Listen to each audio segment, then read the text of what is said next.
दोस्तों नमस्कार। मैं कृपाशंकर मिश्र कैसियन क्लब की उप शाखा निर्झरणी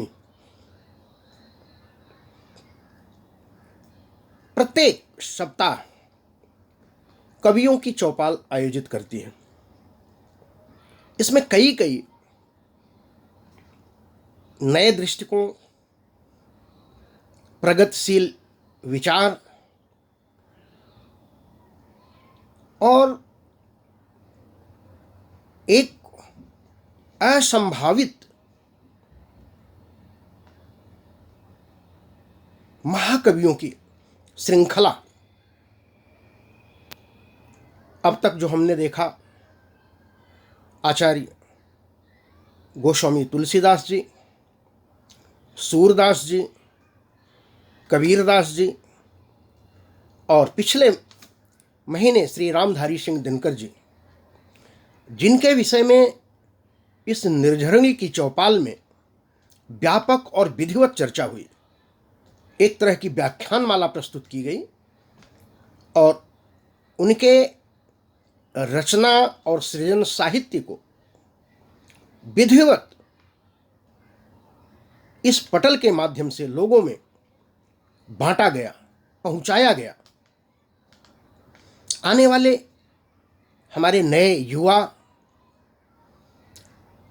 जिनकी रुचि साहित्यिक गतिविधियों में है, उन्हें प्रेरित करने के लिए, उन्हें अनुप्राणित करने के लिए यह कवियों की चौपाल पिछले 65 सप्ताहों से आयोजित की जा रही है। और आज इस पटल पर जिस महान भक्त कवि को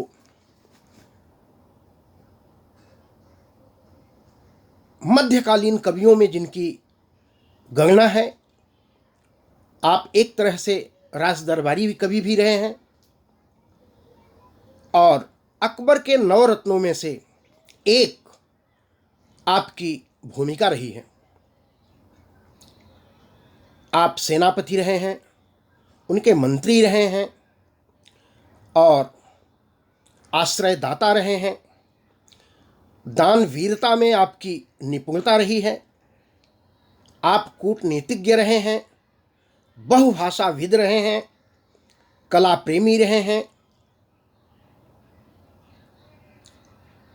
और इसीलिए आपको खान ए खाना की उपाधि से विभूषित किया गया था। यूं तो विभूषित होने वाले कई अकबर के सबसे बड़े सम्मानों से आप सम्मानित किए गए हैं और मैं विनम्रता के साथ आपका नाम ले रहा हूं, अब्दुल रहीम खान ए खाना, जिन्हें आप रहीम नाम से जानते हैं।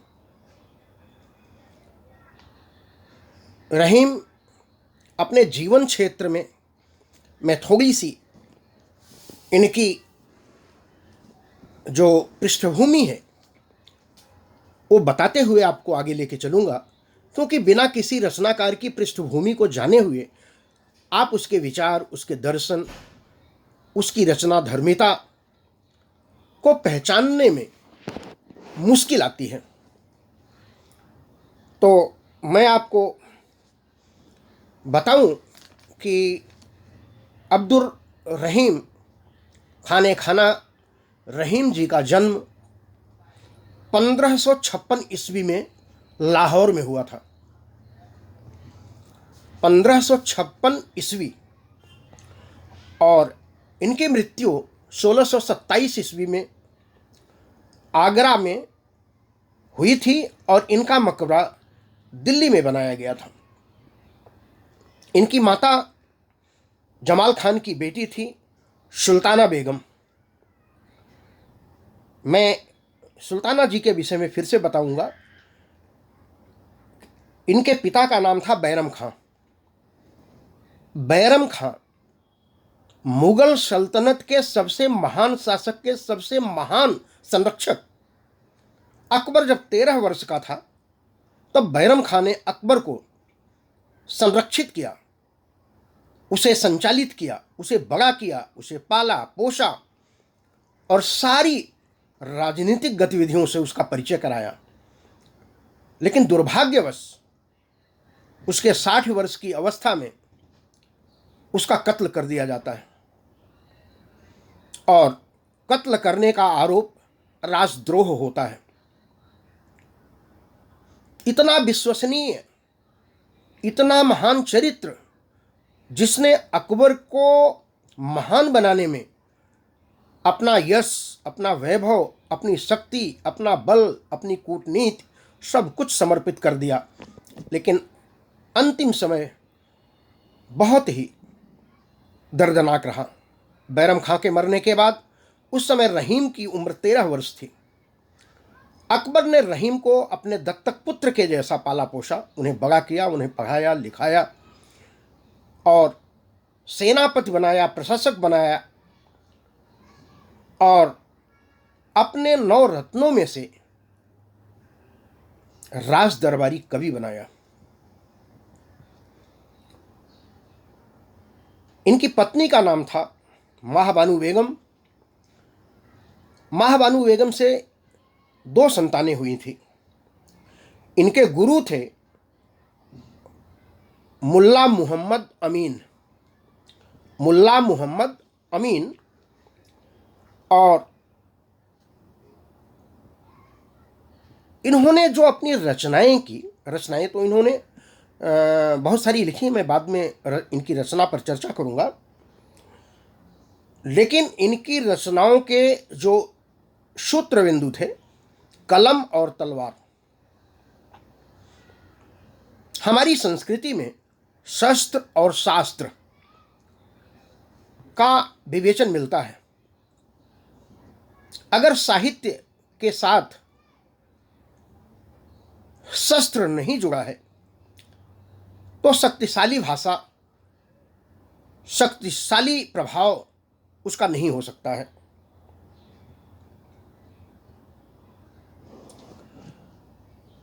इनकी जो मूल भावना थी समाज में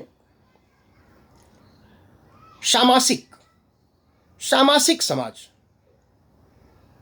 समानता के आधार पर सभी धर्मों का आदर हो। रहीम जी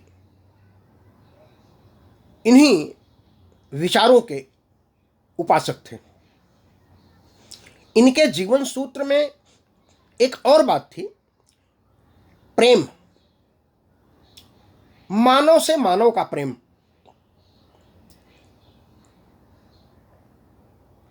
रहीम का अर्थ ही होता है रहम करने वाला, दयालु, ईश्वर। रहीम ने अपने सृजन काल में जो उनकी विचारधाराएं थी, भले वो शारीरिक रूप से मुगल शासन में अकबर के दरबार के 9 रत्नों में से एक रहे हों, लेकिन उनका अंतर्मन, उनकी अंतरात्मा हिंदी, मैं कहूंगा हिंदुत्व के जो धार्मिक अनुप्रांग थे, रामायण, गीता, महाभारत, उपनिषद, इनका उन्होंने गहन अध्ययन किया था और इन्हीं उद्धरणों के साथ अपनी बातों को कहते थे। वो कृष्ण भक्ति काल के कृष्ण कवि, कृष्ण भक्त कवि थे ये। और इन्होंने अपने दोहे में, अपनी रचनाओं में लौकिकता के साथ अलौकिकता को उजागर किया। जीवन भर जब तक ये जिए, भारतीय जीवन का यथार्थ हिंदू जीवन मानते थे, हिंदू दर्शन मानते थे। हिंदू दर्शन का जो समृद्ध यशस्वी जीवन पद्धति है, रहीम जी उसके अनुप्रेरक थे। उसकी प्रेरणा से वो अपनी बातों को लोगों तक पहुंचाते थे। कई उन्होंने जो अपने दोहे लिखे, अपने दोहों के माध्यम से रहीमदास जी बहुत ज़्यादा प्रगतित हुए। क्षमा बगन को चाहिए छोटन को उत्पात, का रहीम हरि को घट्यो जो भृगुमारी लात। का रहीम हरि को घट्यो जो भृगुमारी लात। तो इनकी खान ए खाना ये उपाधि थी। एक तरह से ये हुमायूं के ना अंतरंग, इनके पिताजी हुमायूं के अंतरंग मित्रों से थे और सुल्ताना इनकी सगुवाइन, मतलब हुमायूं और बैरम खान एक तरह से सागू भाई थे। 1561 में बैरम खान का गुजरात में कत्ल कर दिया जाता है और इसकी हत्या की थी मुबारक खान ने। मुबारक खान ने बैरम खान की हत्या कर दी थी।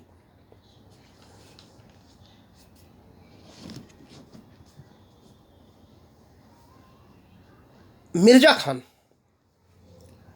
अकबर के दरबार में मिर्जा खान ये एक उपाधि थी, टाइटल थी, जिसे रहीम को प्रदान किया गया था। रहीम ने गुजरात के कुंभलनेर, उदयपुर का युद्ध जीता था। इन्हें मीर अर्ज की भी उपाधि दी गई थी।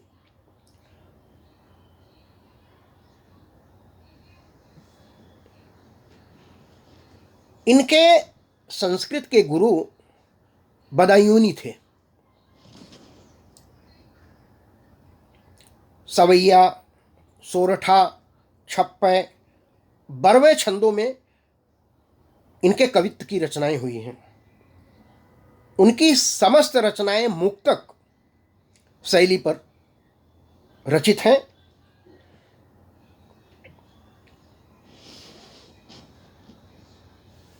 अकबर की जब मृत्यु हो जाती है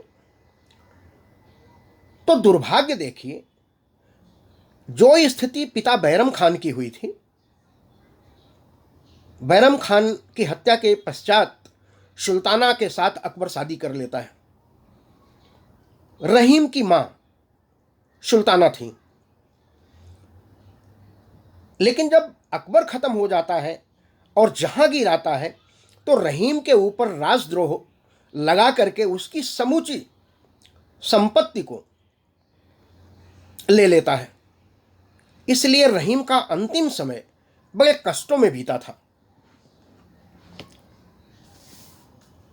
रहीम अरबी, फारसी, उर्दू और संस्कृत के बड़े प्रबुद्ध विद्वान थे।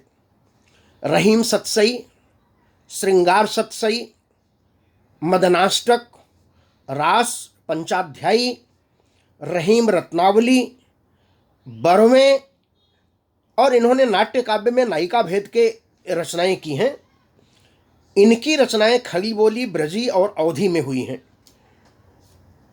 यथार्थ, जीवन का यथार्थ, भोगा हुआ यथार्थ और जीवन की अनुभूति की सत्यता इनकी रचनाओं में हर जगह मिलेगी।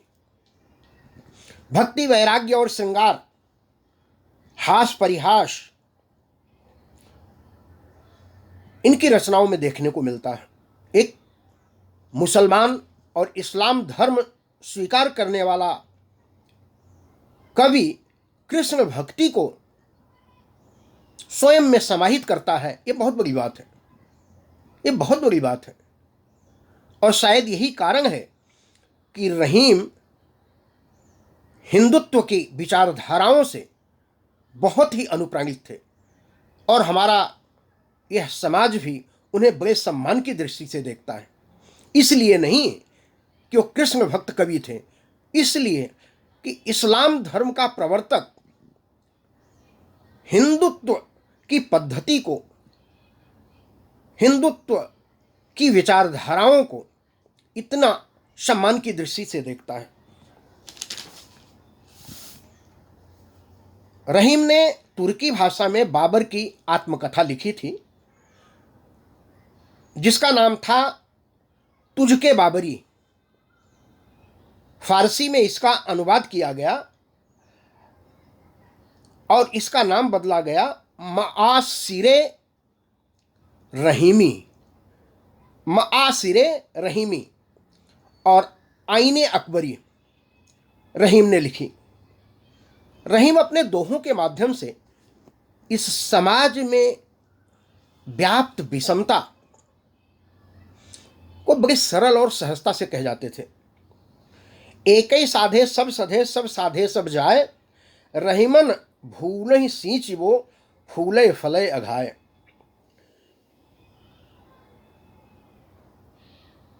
अब रहीम मुश्किल परी, गाढ़े दो काम, सोचे से तो जग नहीं, झूठे मिले न राम। ये मनुष्य की ऐसी स्थिति जब न इधर जा सके न उधर जा सके, उधर देखे तो खाई है, इधर देखे तो पहाड़ है, आखिर में वह व्यक्ति कहाँ जाए। ऐसे समय रहीमदास जी लिखते हैं,